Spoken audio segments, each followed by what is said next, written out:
Steve Robertson, Gene's Page 247 Sports. Steve joins us on the Farm Bureau Insurance guest line.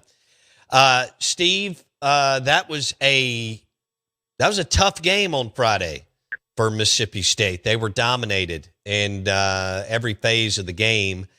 As they turn the page, what can you tell Mississippi State fans about the maybe the future of the Hail State football program?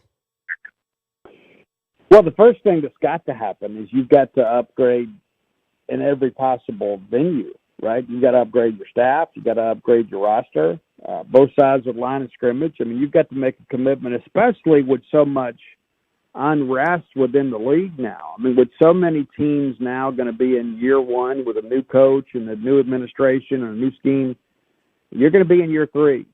And so you've got to make the steps that ensure that you stay ahead of those teams. Like, you've got a chance to make up some ground, and you can't blow it. You simply can't. I mean, State's gone through something that's kind of been unprecedented, but the reality of it is, we're 3 years removed, from Coach Leach passing away now. And so that can no longer be used as an excuse. And so you've got to take every step possible to ensure that you put the best staff and the best roster on the field come 2026. Absolutely, without question. These next 45 days will define the season that Mississippi State's going to have next year. All right. What do you think the ratio is for high school to portal players for the signing days Wednesday, and then you've got the portal that opens up January 2nd? What do you think the ratio is of high school to portal guys?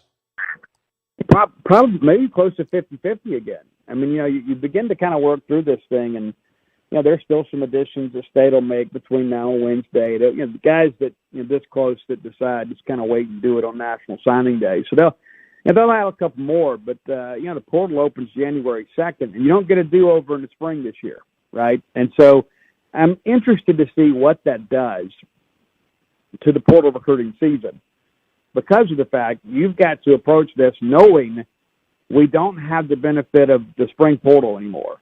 So what does that do money-wise? What does that do rev share, NIL-wise?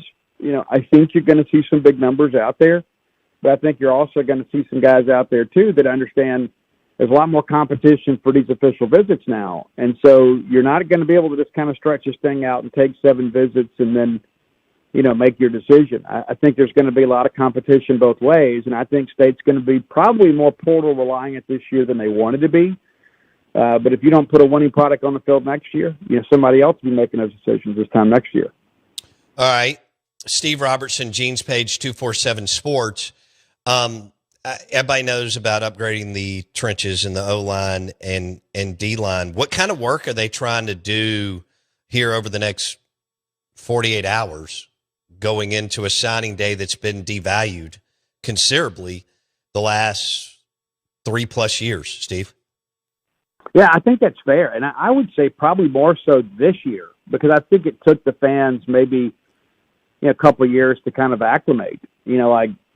Traffic numbers in our industry in the portal season dwarf what we used to do or what we currently do in high school. I mean, it's like nowadays you write a story on a kid committing and people are just like, yeah, you probably won't even be here 2 years, but like when you get into the portal, it's tangible because you can see it. You're like, okay, well, this guy is going to be on the field for us next year, right? I don't have to wait for this guy to develop. I don't have to wait and see this guy in 3 years playing special teams or being a two-deeper. I'm going to see this player on the field of my favorite team this coming season. And so there's a lot more interest on the fan side than that. Now, to answer your question, Braylon Womack is still out there kind of figuring out what he's going to do. That's a guy from Hartfield Academy. You consider one of the top safety prospects in the country. He took an official visit to Mississippi State a couple weekends ago. He was back in Starkville for the battle for the Golden Egg, and looks like it's between State and Texas A&M. I know Auburn, now they've made a hire, and DJ Durkin, those guys trying to make a play to keep him, with the Tigers. And so that'll be an intriguing decision as we get into Wednesday. Because he's the guy that can help you earlier, right? It's not like he's a developmental guy, as all high school guys are, but his ceiling is much, much greater than so many guys around the country and certainly in the state of Mississippi. But, you'd like to, if Bryson Cooley, of course, you could flip him from LSU. That would be awfully interesting. Ole Miss really not so much of a factor with him. So you wonder, with Lane Kiffin going to LSU, does that matter? This late in the process, who knows? But, there's still a few names of interest out there around the state of Mississippi that could end up being Bulldogs come close of business Wednesday. All right, Steve Robertson talking, a little bit of Hell State football and portal and so on. What, on a scale of 1 to 5, what's your confidence level of Kamario Taylor being retained and that everything getting worked out? Or has it already been done? I'd say 10. Okay. Yeah, on a scale of 1 to 5, I'm going to give you a 10.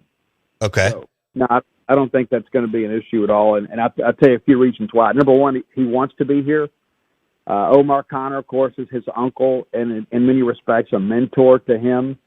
Loves Mississippi State, and like when Georgia got involved late in the process last year, the family were like, hey, this is what we want to do, and Kamario is going to be the face of this program for the next 3 years. Now, you leave and go somewhere else, there's no guarantee you're even going to get on the field next year, and so you got to think about, too, I'm a firm believer in legacy, right? When you begin to think about Kamario Taylor with Jeff Lebby, you make the upgrades you need to make, and all of a sudden you get back to a bowl game, and then maybe by the end of his college career, you're competing for some things of extreme significance. Maybe when they go to 24 games or 24 teams in a playoff in the next couple of years, maybe you're the guy that leads Mississippi State to its first playoff berth. And so you got to think that guy will never have worries getting a job whenever he's done playing football, because he'll be so beloved. And I think there's some Dak Prescott tendencies with Kamario Taylor, and I do think he has the ability to play well beyond the college level. But, it's obviously that he is the centerpiece of everything kind of moving forward, and Mississippi State will take the appropriate steps to ensure that he remains instartable. Okay, so you're super confident that Kamario Taylor is back, and you're thinking 30-plus portal players again this year, right? I think that's about right. I think probably maybe 25, but yeah, right there around that. And I think that's the thing you got to think about, too. If you're Jeff Lebby, you got to think, what makes me a better football team next year? Right. What can I do? And there's a lot of high school guys out there that are really talented that maybe in years past that Van Molden would have put in a developmental pipeline, but then didn't have the benefit of the portal. Right. And so those guys right now you don't take because you need guys that can make an immediate impact. And so I think Jeff Lebby, as he begins to kind of consider his way here in the next couple days, you got to think about what makes you a bowl team and a team that is continuing to trend in the right direction. And there's not going to be a lot of high school players, I think, that do that. You got to take some because you got to get them in the pipeline, get them developed, and you got to have a nucleus of guys that stay with you. You can't run it like a JUCO program every year. But Jeff Lebby, I think, has got to go out and get some portal wins, especially on the offensive and defensive line. Got to get some safeties. I think that's probably the 3 position groups that probably need the most attention. You got to get some impact offensive tackles. You got to get difference makers at defensive tackle. Steve, we appreciate it. Steve Robertson on the Out of Bounds show. Matt Moscona, LSU Insider at 8:30.